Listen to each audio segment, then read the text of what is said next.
York, this is Democracy Now! I know that I have made mistakes. I am sorry for harm I have caused. I have listened and I have learned a lot. At the first ever Native American presidential forum for major candidates, Senator Elizabeth Warren apologized for using the results of a DNA test as evidence of her family's longtime claim to Native American ancestry. Meanwhile, Senator Bernie Sanders vowed to rescind medals for U.S. soldiers who took part in the Wounded Knee Massacre. Medals of honor. They're very rare, and they're given to people who show great bravery. Massacring women and children is not an act of great bravery. It is an act of depravity. We'll air highlights from the Frank Lemaire Native American Presidential Forum in Iowa and host a roundtable discussion. All that and more coming up.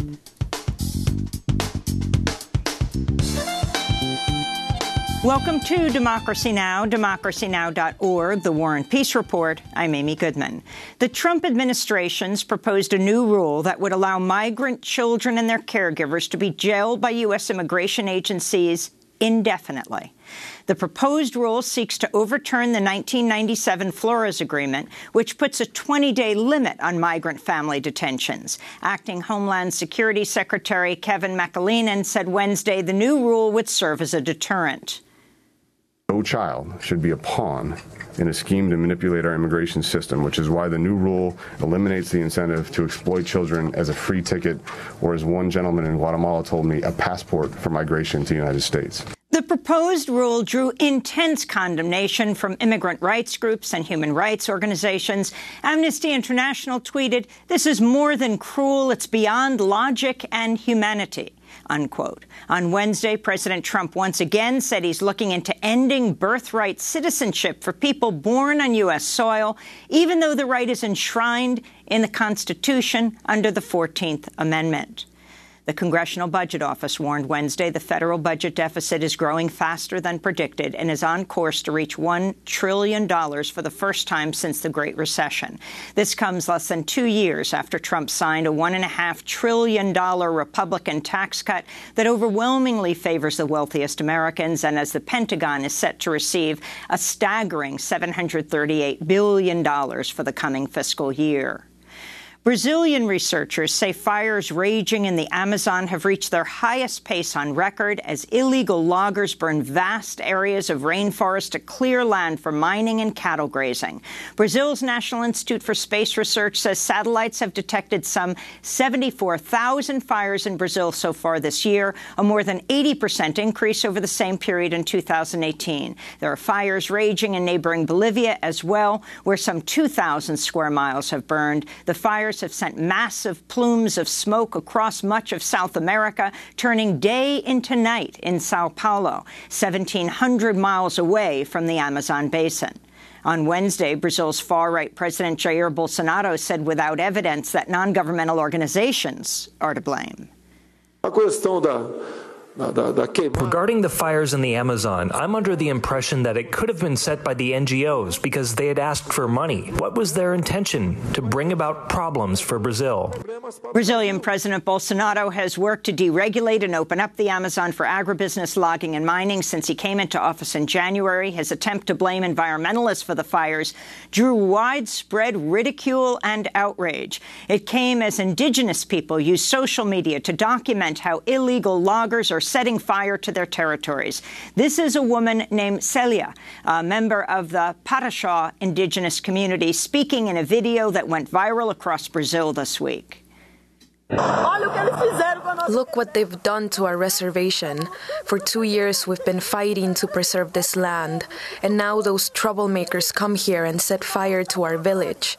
As if it were not enough, the Valley Mining Company kills our river, our people, our source of life. And now they've come and set fire to our reservation.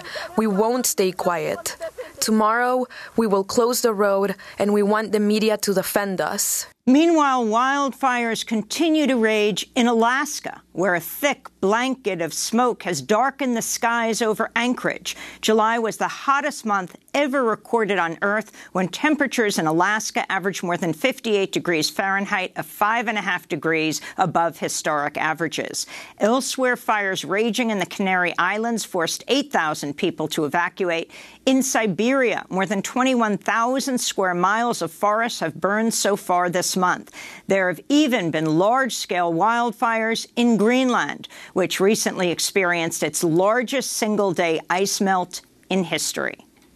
Washington State Governor Jay Inslee has dropped his bid for the Democratic Party's 2020 presidential nomination, saying it has become clear he's not going to be president. Inslee made combating the climate crisis the centerpiece of his short-lived campaign for the White House. Inslee clashed with the Democratic National Committee after challenging party leaders to host a debate solely focused on the climate. DNC Chair Tom Perez has declared that the party, quote, will not be holding entire debates on a single issue area, unquote. Writing in The Intercept, journalist Naomi Klein responded, having a habitable Earth is not a single issue. It's the single precondition for every other issue's existence. Humbling as it may be, our shared climate is the frame inside which all of our lives, causes, and struggles unfold, Klein writes. In San Francisco, progressive activists disrupted an event Wednesday honoring House Speaker Nancy Pelosi with a Lifetime Achievement Award. Dozens rallied outside the Intercontinental San Francisco Hotel, while inside 4 others interrupted the ceremony, calling on Pelosi to support the impeachment of President Trump.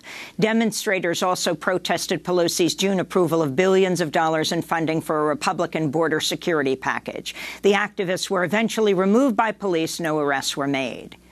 Sudan's military rulers have sworn in a new government as part of an agreement to bring civilian rule to the country after a popular uprising ended the 30-year reign of the authoritarian President Omar al-Bashir earlier this year. Sudan's Sovereign Council is composed of 6 civilians, 2 of them women, as well as 5 members of Sudan's powerful military. Economist Abdallah Hamdok took the oath of office as prime minister. He was the favored choice of many pro-democracy activists whose protests toppled al-Bashir in April. Under a power-sharing agreement between the protesters and the military, the Sovereign Council will govern Sudan for 3 years ahead of the general election scheduled for mid-2022.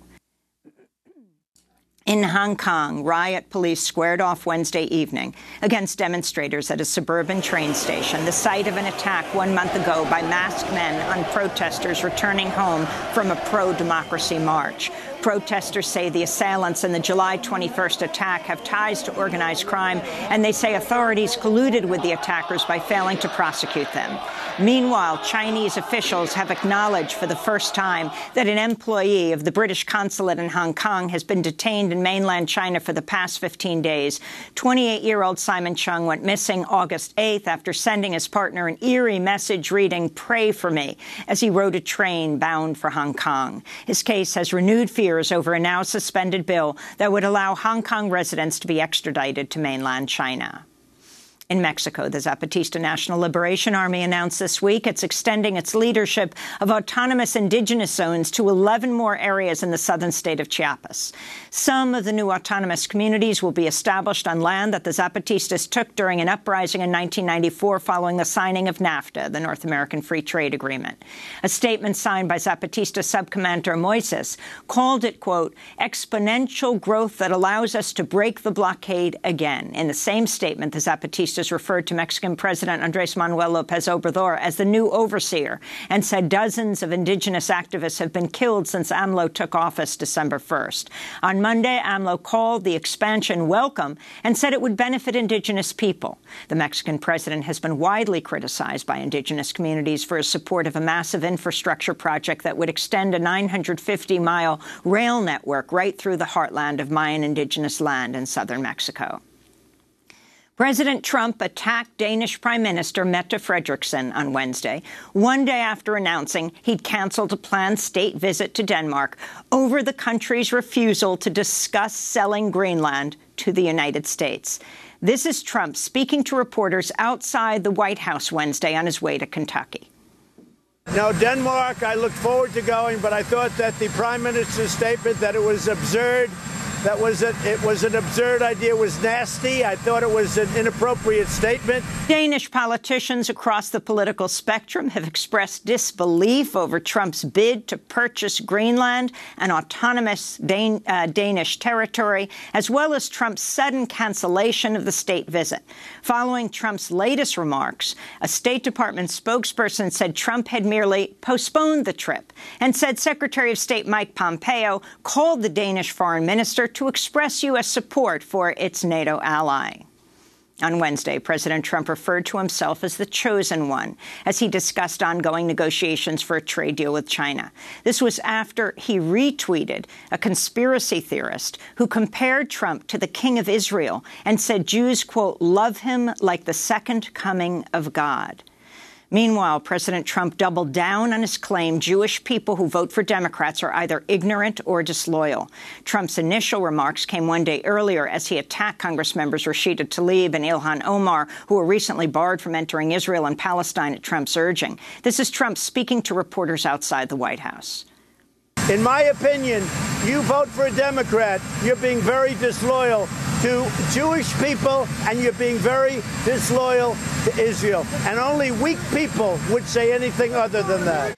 Trump's remarks drew condemnation from Democrats and a large number of Jewish organizations. Rabbi Alyssa Wise of Jewish Voice for Peace said in a statement Trump had repeated an anti-Semitic trope about Jewish people holding dual loyalty, adding, quote, his fake concern for Jews doesn't fool us, as his actions have proven he is not concerned about Jewish safety, but in using Jews to win political points with his white nationalist base. In fact, by his continued encouragement of white supremacy and his daily racist attacks on immigrants and people of color, Trump is making the American Jewish community less safe by the day, she said. A Southern California school district's under fire after administrators failed to inform parents about repeated incidents of hate speech by members of the high school water polo team captured on video. The incidents occurred at Pacifica High School in Orange County. In one video, 10 students are seen singing a Nazi song while performing a Sig Heil salute during an awards ceremony in a neighboring room.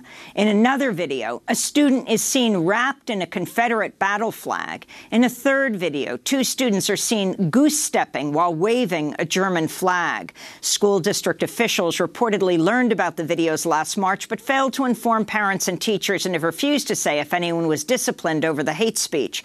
On Tuesday, officials with the Garden Grove Unified School District said they've reopened an investigation. Elsewhere in Southern California, police say they thwarted a mass shooting by a disgruntled cook at the Long Beach Marriott Hotel next to the airport, who allegedly threatened to come into work to shoot everyone he saw. Long Beach Police Chief Robert Luna says officers found an arsenal of deadly weapons when they arrested 37-year-old Rodolfo Montoya at his home Tuesday. Suspect Montoya had clear plans, intent, and the means to carry out an act of violence that may have resulted in a mass casualty incident. A search of the suspect's residence in the city of Huntington Beach led to the seizure of multiple high-powered firearms, hundreds of rounds of ammunition, as well as tactical gear, including an assault rifle and high-capacity magazines, which are illegal to possess in the state of California. The police were tipped off by a co-worker who the potential shooter spoke to. There have been at least 30 arrests of people alleged to be planning massacres since the mass shootings in El Paso, Texas, and Dayton, Ohio earlier this month. Parkland students who survived the 2018 mass shooting at Marjory Stoneman Douglas High School in Florida have unveiled an ambitious plan to tackle gun violence. The March for Our Lives Peace Plan would create a national gun licensing and registry system, ban assault weapons and high-capacity magazines, and create a national buyback program for firearms. It would also see federal officials declare a national emergency around gun violence, name a national director of gun violence prevention, and would register eligible voters and mail voter registration cards to all Americans when they turn 18.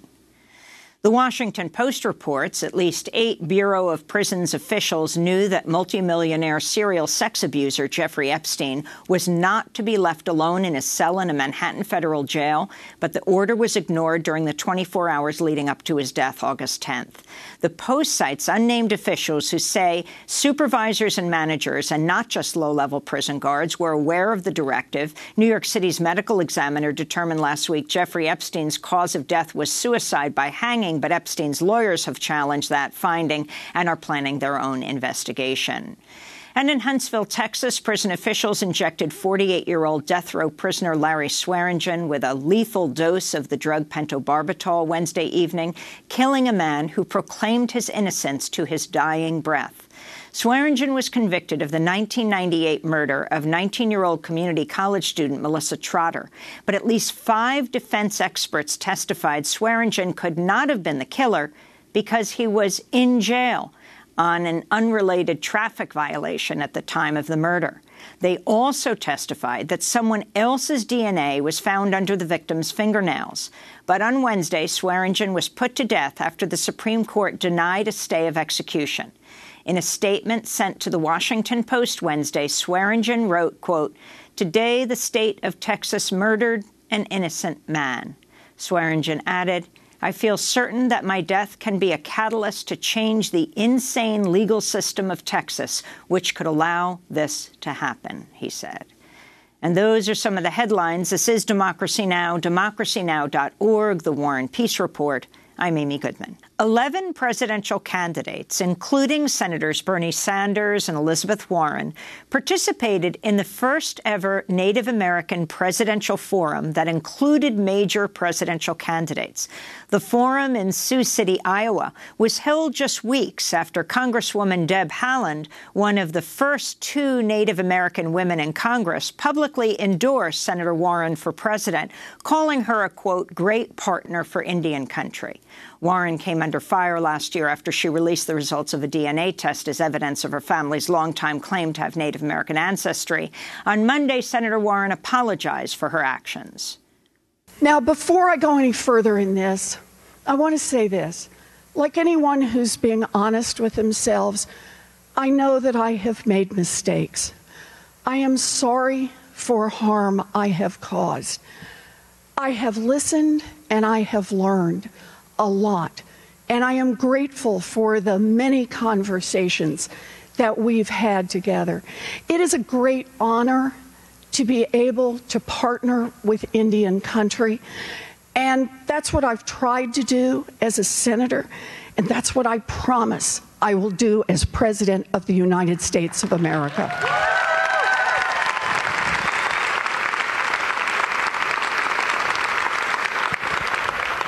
The federal government's history with our tribal nations has been one of broken promises. We need to make change. We need to honor our trust and treaty obligations to the Native tribes. And we're not going to do that with one little statute over here and a couple of changes in regulations over there. It's going to take big structural change. That's how I see this. Think of it this way. Full funding for housing, for health care, for education, for infrastructure. Those are not optional. We need to change the rules and make it happen. During the Native American Presidential Forum, 99-year-old U.S. Army Nurse Corps veteran Marcella LeBeau of the Cheyenne River Sioux Tribe posed a question to Senator Bernie Sanders. I do have a question, and this relates to the massacre at Wounded Knee. And to me, my personal opinion, there's a pervasive sadness that exists on our reservation because of unresolved grief. When these 20 medals of honor were given to the 7th Cavalry soldiers at the massacre at Wounded Knee, when they killed approximately 250 women and children, and the leader who was ill with pneumonia. And so all of these things have a bearing on what the feelings and helplessness of people on our reservation, the elders, the children, everyone. And so my question is, will you support the removal of the STAIN Act? That is my question. The answer is absolutely.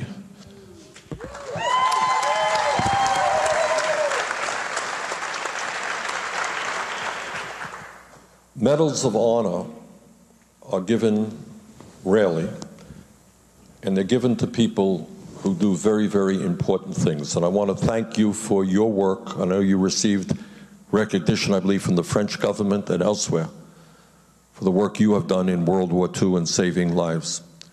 That's the type of a person who receives medals of honor. They're very rare, and they're given to people who show great, great bravery.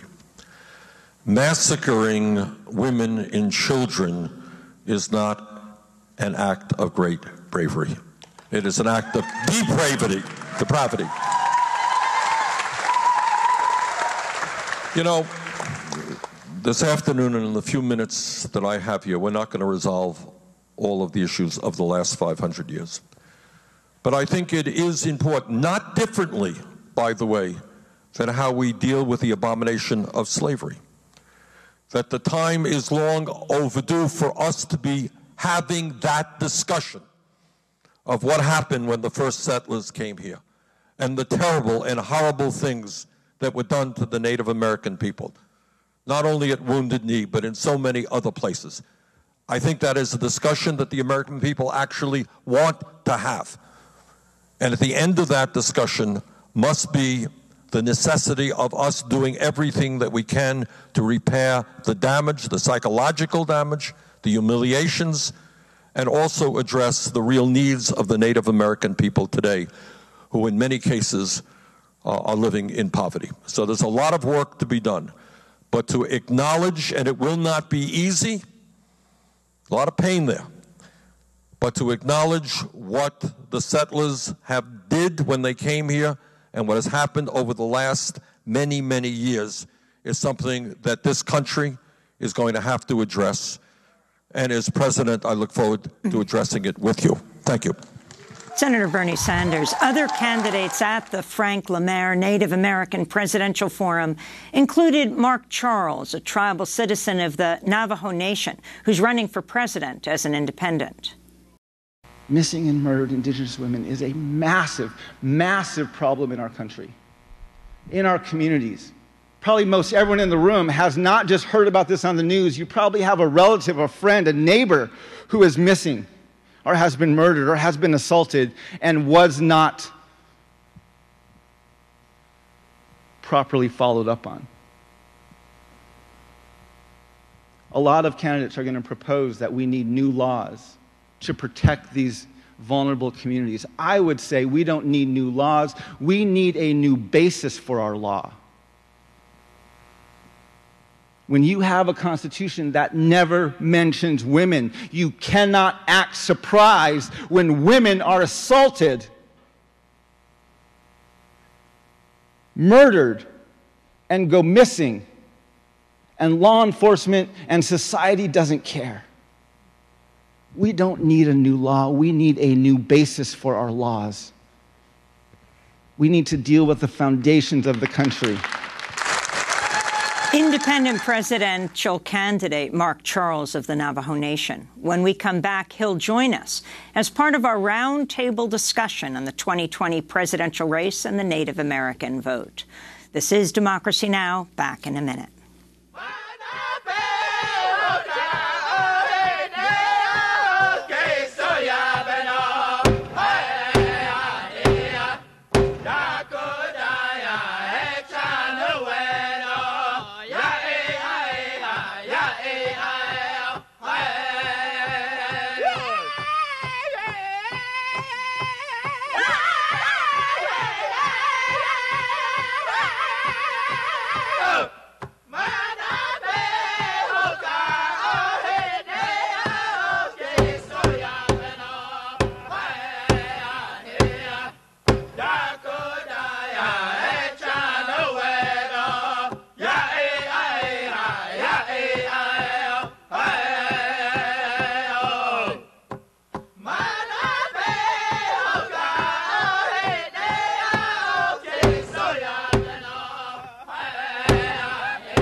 Music from the first day of the Native American Presidential Forum in Sioux City, Iowa.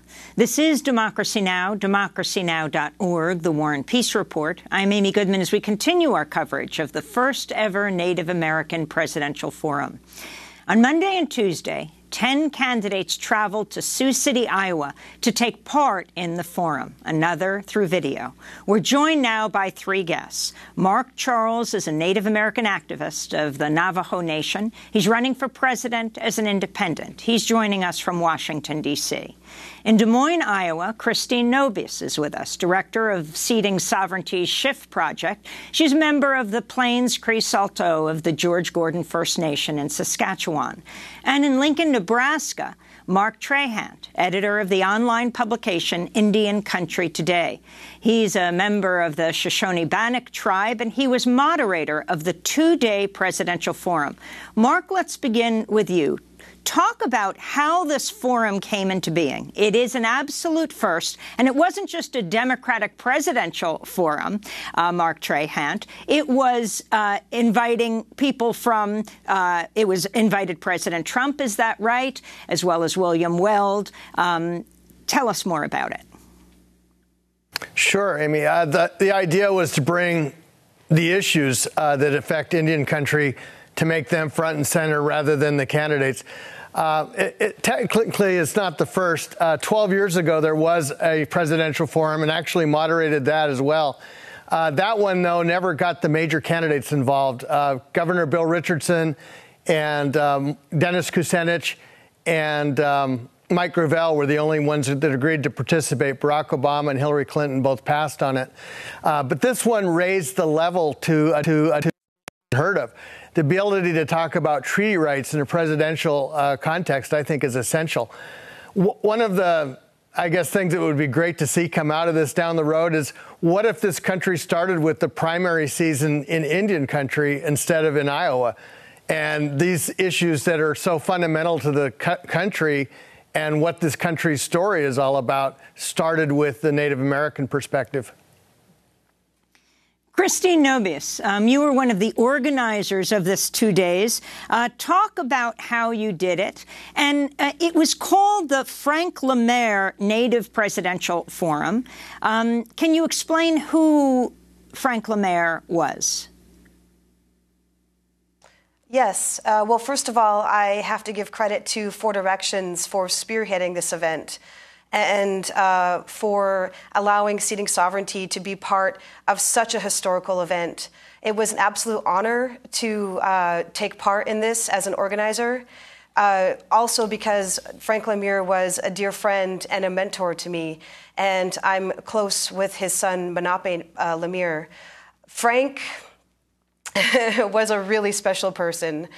He was an activist his whole life, and he took part in the A movement. One of his biggest achievements, though, was when he was able to shut down liquor sales in White Clay, Nebraska, which is this tiny little town with a very minimal population that was selling millions of cans of beer and hard liquor to people living in the Pine Ridge Reservation for a very long time. And he never gave up. He was the chair of the Native American Democratic Caucus. He was tireless in his community. He helped organize the first ever March to Honor Lost Children, which recognizes the many Native American children that are lost to the Child Welfare Act.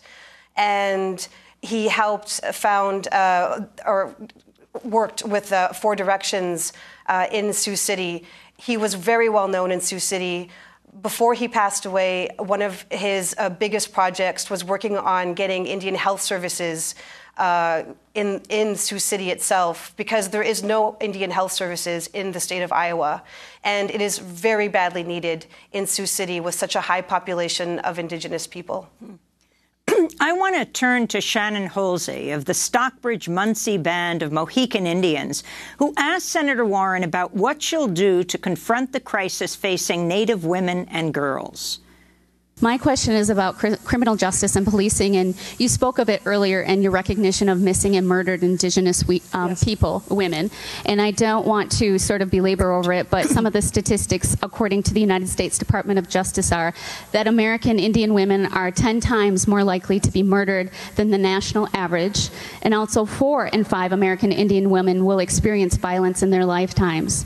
And homicide is the 3rd leading cause of death for American Indian girls between the ages of 10 and 24. As the President of the United States, how would you enjoin not only yourself, but your administration and your authority to address the missing and murdered Indigenous women in a crisis in Indian country? So, thank you for the question. This comes on the day that is 2 years to the day, I believe, that Savannah was taken. And when I first got to Congress, the Violence Against Women Act was up for reauthorization. And I was one of the strong supporters of expanding VAWA to include Indigenous women and specific provisions and specific resources for that. As you know, though, that bill has now been allowed to lapse. This is something we've got to be pushing back on and make sure that it has adequate and expanded protection over where we got it the last time. The other part, though, that I very much hear you talking about is the invisibility of the problem. That over and over, I'm struck by women who go missing and it doesn't make a headline for a week, for a month, women who are murdered, Native women, and it never makes a headline. A problem that is not seen is a problem that is not fixed. So I think of this in 2 ways. One is the importance of the federal government getting serious about collecting data and making those data publicly available. People need to know the scope of this problem. So that's Senator Elizabeth Warren at the first ever major presidential candidate forum. It was held in Sioux City. And we're still speaking to Christine Nobius, Director of Seeding Sovereignty's SHIFT project, Plains Cree Saulteaux of the George Gordon First Nation in Saskatchewan. Christine, you went to the University of Iowa, but you were born in Canada. And if you can talk about Canada's response to missing and murdered women and the whole issue in the recent report that just came out versus the United States and what you want to see here. The acronym MMIW is something that started in Canada quite a few years ago. A lot of people actually use the term MMIWG, Missing and Murdered Indigenous Women and Girls. There was a task force put in place many years ago where the RCMP started to investigate the high levels of missing and murdered women occurring across the country. We have a highway in British Columbia called the Highway of Tears, where apparently over 40 women have gone missing. However, grassroots activists will tell you that number is much higher. Right now, as we speak, there are around 1,000 people said to be missing. But again, grassroots people will say that that number is much higher. It can be as high as 4,000 to 5,000. That number is always skewed because there are people that might not identify as Native American or be known as Native American in the circles that they're in when they're not within their communities. And there's a lot of people that are not identified. And then, of course, there are people that are missing and never found. In the United States, as of 2016, there was 5,716 women in the missing persons database in the United States. And of course, that number is said to be much higher as well. We have the highest rates of rape and sexual assault in the United States, as well as in Canada. In the United States, the Department of Justice tells us that 56% of Native American women and Alaskan Native women will experience rape or sexual assault in their lifetime. Again, I have to revert back to what people say on our reservations and in our Indigenous communities, that that number has been said in some cases to be as high as 80 or 90%. The issue has nothing to do with the border. A border that has been placed upon Native nations is what I call border imperialism, and this issue is the same in Canada as it is in the United States, as it is in Mexico.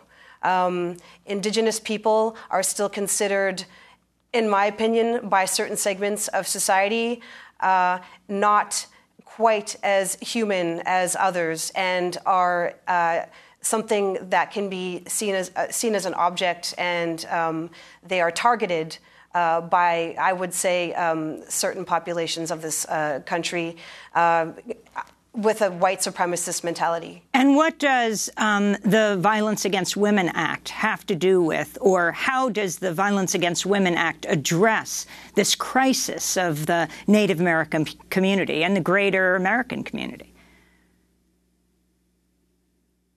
VAWA is very important.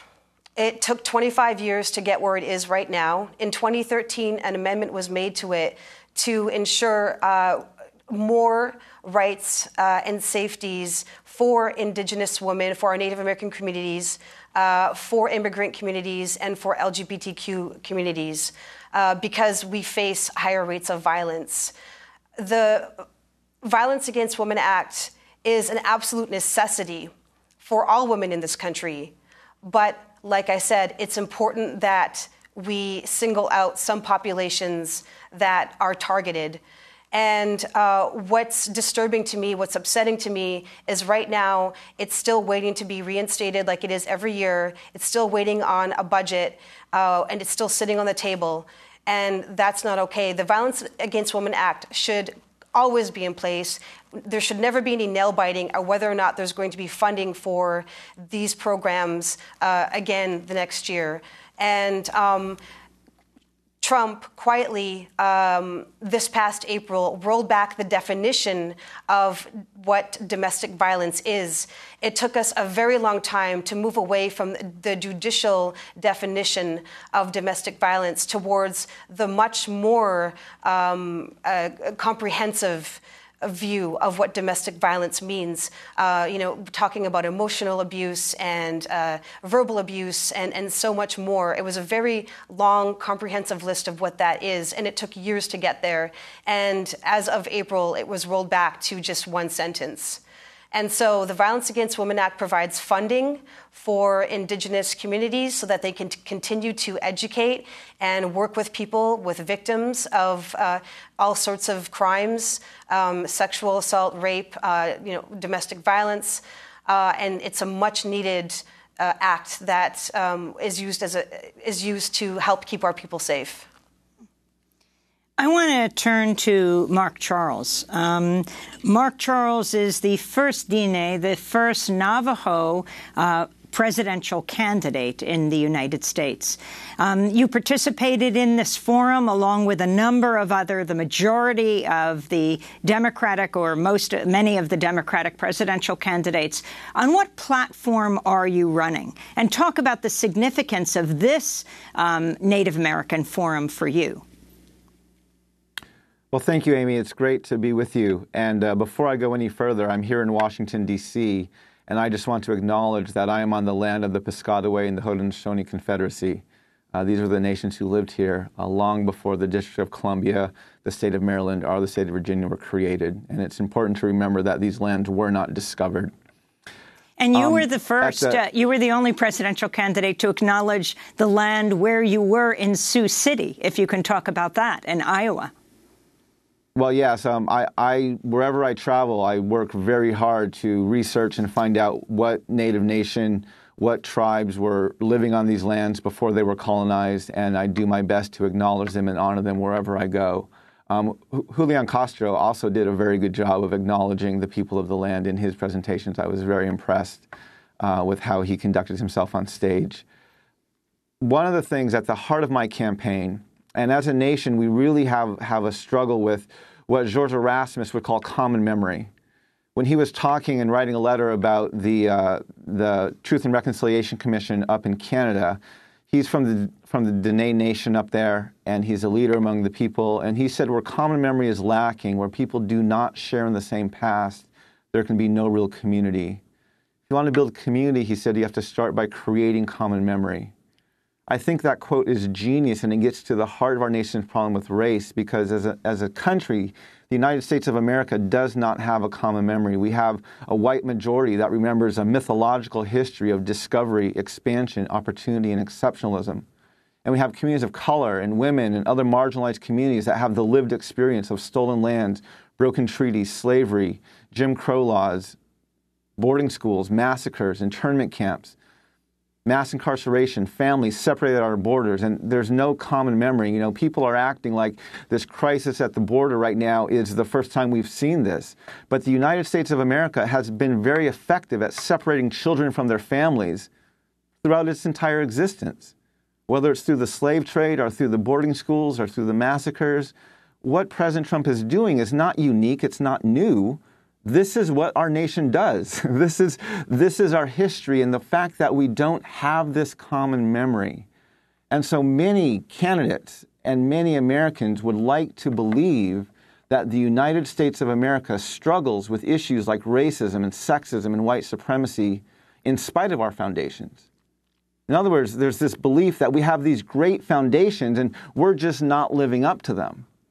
But the truth of the matter is, if you read our Declaration of Independence, which 30 lines after the statement all men are created equal calls natives merciless Indian savages, when we have a constitution that begins with we the people, and Article 1, Section 2 never mentions women, specifically excludes natives and counts Africans as 3/5 of a person, when we have a 13th Amendment that most people think abolishes slavery, but actually just redefines and codifies it under the jurisdiction of the criminal justice system, when we have these systemic foundational issues of racism, sexism, and white supremacy, we have to acknowledge the United States of America is racist, sexist, and white supremacist, not in spite of our foundations, but because of them.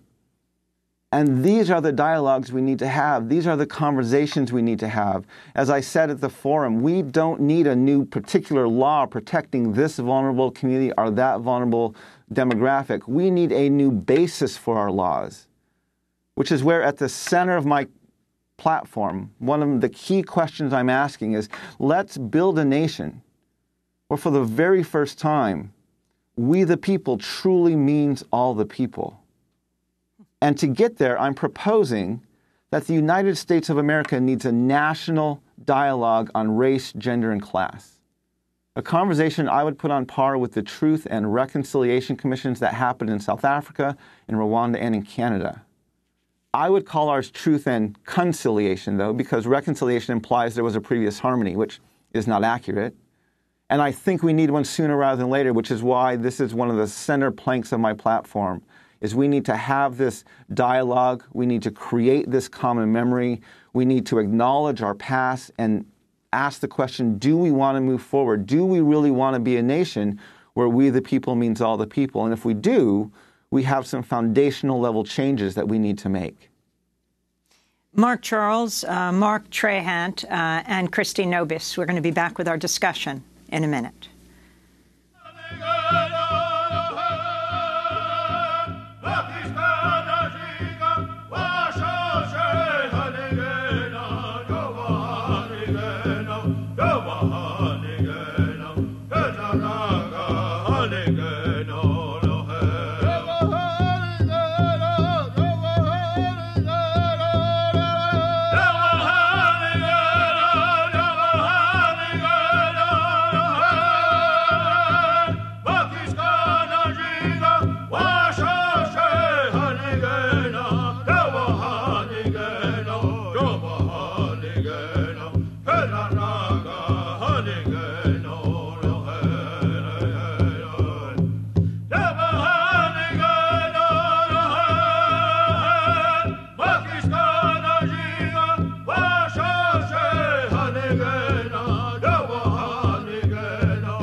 Music from the second day of the Native American Presidential Forum held in Sioux City, Iowa. This is Democracy Now!, democracynow.org, The War and Peace Report. I'm Amy Goodman. As we continue to cover the Frank LaMare Native American Presidential Forum, the first Native American forum for major presidential candidates, held in Sioux City, Iowa, Monday and Tuesday.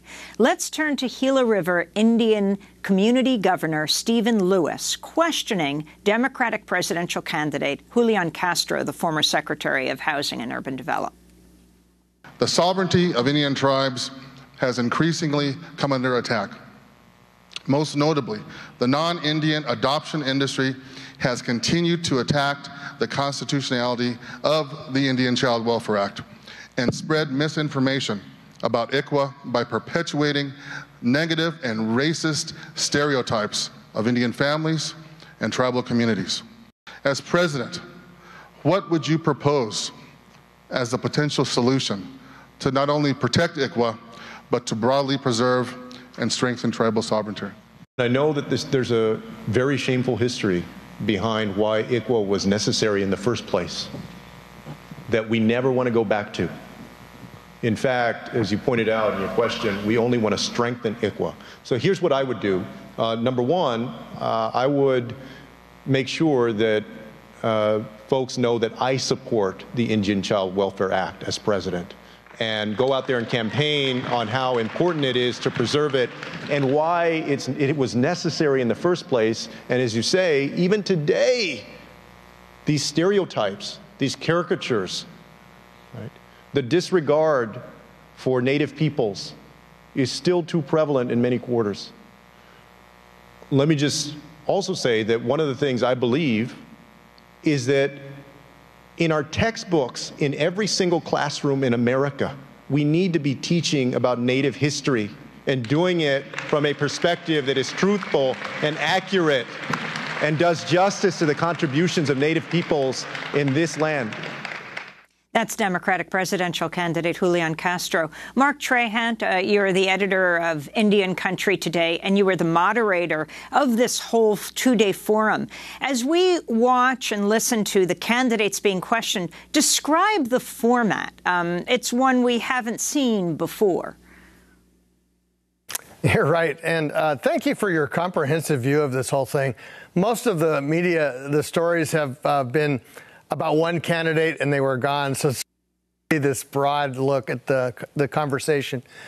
The format was really unique because it would allow tribal leaders to be the primary asking questions. And it just produced a whole different tone. Folks added context to their questions. They added real policy, so it wasn't as much about personality. And it became, I think, a better conversation for that. And we'll describe, each candidate came out, and there was a group of Native American leaders, different for each of the candidates, is that right? Questioning them. People had traveled from all over the country to question these candidates. That's correct. There were panels of tribal leaders and also a youth from representing youth voices. And then each panel began with Marcella LeBeau and asking about the Wounded Knee Stain Act. And explain the Stain Act further. That's congressional legislation to remove the Medals of Honor related to the 7th Cavalry. And I think it's a really, it was a powerful moment because she talked about how it personally affected her life with what she called the sorrow that she lives with every day. Mark Charles also pointed out that that doesn't even go far enough because there are some 450 Medals of Honor that were given to U.S. military during the so-called Indian Wars. I want to turn to Senator Kamala Harris. She didn't attend the Frank LaMare Native American Presidential Forum in person, but she spoke via video stream. There's unequivocal support and respect that I have for the sovereignty of Native tribes, and that this is a lifelong commitment. I was raised and grew up always knowing about and feeling very strongly about what we need to do to speak truth about the generations of violence and oppression that have occurred against our Native Americans at the hands of the American government, of the United States government. And there is work we need to do and continue to do that is about not only restoring tribal land, but also acknowledging the historical trauma that has resulted from those many years of violence and frankly, crimes that were committed. These were crimes that ranged from murder and rape to theft in profound proportions. Mark Charles, you're right now in competition with Senator Harris and others, as you too are running on as an independent for President of the United States. Your response and what you feel needs to be done about this historical trauma. Thank you. Well, in all honesty, I'm not in competition against Kamala Harris. I'm running as an independent, and right now the Democrats are in a primary to choose one nominee from the Democratic Party. So I am not running against each of the candidates right now. I'm running against the party, if you may. Again, this is the challenge you'll have a lot of leaders who will talk about what they want to do and some of the injustice against the past. But when you have a system that is based on the dehumanization of indigenous peoples, when you have a Declaration of Independence that calls us savages, if there's been a lot of critique of Senator Harris and for her actions against the indigenous communities in California when she was the Attorney General there. This is the challenge, is when you serve a government that has in its foundation the dehumanization of your community, at some point you're going to have to make a stand of, do you align with that or do you oppose it? And this is most clear even when we have the Supreme Court case precedents. The Supreme Court, as recently as 2005, references the doctrine of discovery and determines that the embers of sovereignty that long ago grew cold cannot be rekindled by the Oneida Indian Nation. And that opinion was written by Ruth Bader Ginsburg. See, the challenge is when you have a dehumanizing doctrine of discovery that props up your land titles, it makes white supremacy a bipartisan value. And we have very few candidates who are willing to address the foundational problems. They may want to change this policy or address that law, but there is very little energy to actually address the foundations. And that is what I'm trying to do with my campaign, to bring the discussion down to the foundations. If you have a house that's built on a bad foundation, you're going to get cracks in the walls and cracks in your windowsills and a crooked floor. And you can scream about what color to paint the walls or what kind of caulking to use on your windows. But until you go into the basement and address your broken foundation, you're never going to fix the house. I want to turn to... And this campaign is about fixing the house. I want to turn to Senator Sanders once again, but this time talking about the fight to protect sacred lands and connecting it to the fight against the climate crisis. Our job is also, and I know how important it is, to protect the sacred lands of the Native American people. I was proud to have been there, not physically, but in every other way, standing with the Native American people at Standing Rock.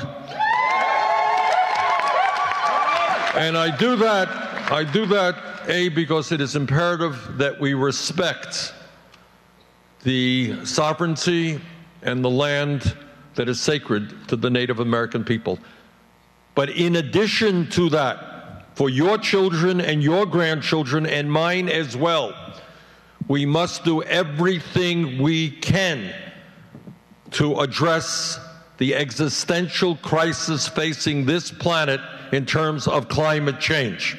That was Bernie Sanders. The Standing Rock Sioux Tribe asked a federal court in Washington, D.C. just last Friday to halt operations of the Dakota Access Pipeline until a full environmental assessment is completed. The Army Corps of Engineers issued an easement in 2017 allowing for the construction of DAPL despite widespread protests that garnered international support. A court later found the easement violated the law and remanded the issue back to the Army Corps, which the Sioux Tribe says conducted a sham process in order to go ahead with the construction. And now the Dakota Access Pipeline, run by Energy Transfer Partners, is asking to double its output through the Dakota Access Pipeline, which it succeeded in building. Mark Charles, if you can talk about your stand on DAPL and as well as, well, start there. Yes, well, a lot of what this case centers around is consent. And was there communication, proper communication between the government and the tribes? And again, this goes down to a foundational level issue. When you have a precedent of treating your native nations as domestic dependents, when your native nations are not sovereign over their own lands, but they are still federal trust lands held in trust by the government for the tribes, you're never going to have true sovereignty. You're never going to have a government-to-government relationship. And so this is where we need to, again, talk about the foundations of the country. We need to remove this influence of the doctrine of discovery so that we can have real government-to-government dialogue. The Constitution guarantees, it says that the treaties of this land are the supreme law of this land. And we have hundreds of treaties with native nations, and yet these native nations were considered to be domestic dependents. I tell people tribal sovereignty is in some ways a sham. We're sovereign over our lands like your teenage child is sovereign over their bedroom. Yes, you can put a sign on the door and you can lock it if you want, but it's ultimately in your parents' house. We need to change the basis of the dialogue. We need to change the relationship in order to have a true government-to-government dialogue and relationship. And then we can talk about consent. Then we can talk about what does it mean for this other government and these other entities to come into these lands, which are under the jurisdiction of the tribes and are considered sacred to them, and not there for exploitation and profit, but there for sustainability and for life. You know, then we can have a real dialogue about what does it mean to work together to try and figure out can we use the resources? Can we transport the resources over these lands, or what do we need to do about that? But first, we have to change the foundation of the relationship. I wanted to go to New Mexico Congresswoman Deb Haaland, who introduced Senator Elizabeth Warren at the Native American Presidential Forum. Haaland is one of the first 2 Native American women in Congress. Some media folks have asked me whether the president's criticisms of her regarding her ancestral background will hamper her ability to convey a clear campaign message. I say that every time they ask about Elizabeth's family, instead of the issues of vital importance to Indian country, they feed the president's racism. Elizabeth knows she will be attacked, but she's here to be an unwavering partner in our struggle, because that is what a leader does. Ahead of the Native American Forum, Senator Warren unveiled her Honoring and Empowering Tribal Nations and Indigenous Peoples plan. The plan includes expanding affordable housing and locally administered health care in Indigenous communities, expanding broadband access, strengthening voting rights, restoring tribal jurisdiction over crimes committed on Native land, and a pledge to revoke the Keystone XL and Dakota Access Pipeline permits. Christine Nobis, we're going to end with you. If you can talk about the significance of Senator Warren's presence, her apology, and her plan. I am impressed with Warren's policy. It came after Castro's policy. And I was really hoping that Castro would incite more of these candidates to get on the ball in this capacity. I'm not necessarily impressed with her apology. I'm very happy she apologized. However, what was missing was the reason she needed to apologize for. It's not okay at this level to just say sorry. There needs to be an understanding that she did something that took away opportunities from other Indigenous people. And I do hope that she does continue to speak on this topic, because it will bring up many issues that haven't been spoken about, such as tokenization and Christine, the misuse we're going to of have Native to leave American it there, heritage and but lineage. I thank you so much for being with us. Christine Nobis of Seeding Sovereignty, Mark Trahant of Indian Country Today, and independent presidential candidate Mark Charles. I'm Amy Goodman.